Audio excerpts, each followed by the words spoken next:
निरमा की कहानी सिर्फ एक बिजनेस की कहानी नहीं है, ये कहानी है उस अधम साहस की जिसने एक छोटे से स्कूटर पर सवार होकर देश के सबसे बड़े कॉरपोरेट दिग्गज को चुनौती दी थी। कसरन भाई पटेल ने हमें सिखाया है कि प्रोडक्ट में दम हो और दाम कम हो तो कोई भी किला ढहाया जा सकता है।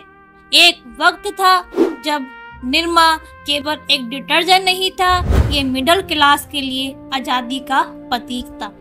Washing powder Nirma, washing powder Nirma, दूध सी सफेदी निरमा से। ये सिर्फ एक विज्ञापन नहीं था, ये एक वादा था जो निरमा ने सालों तक निभाया। लेकिन यहीं पर कहानी एक दुखद मोड़ ली। जिस चीज में निरमा को सबसे ऊपर पहुंचाया था, यानी कि सस्ती कीमत और सफेदी पर अटल भरोसा, वही उसकी सबसे बड़ी कमजोरी बन गई। मार्केट में जब नए खिलाड़ी आए तो उन्होंने निरमा की कमियों को पकड़ा।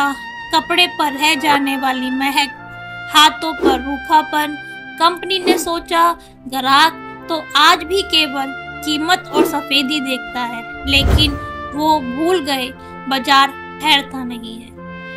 जब प्रतिद्वंदी कंपनियों ने उसी कीमत पर खुशबू, कोमलता और बेहतर घुलनशीलता देनी शुरू कर दी तो निरमा का सारा जादू फीका पड़ने लगा। निरमा इनोवेशन की रेस में पिछड़ गया और बाजार का एक कठोर नियम है दोस्तों, अगर आप समय के साथ नहीं बदलते तो बाजार आपको बदल देता। यह हमें याद दिलाता है कि सफलता पाना एक बात है, लेकिन उसे बनाए रखना उससे कहीं ज्यादा मुश्किल। तो निरमा की कहानी का अंतिम सफर क्या है?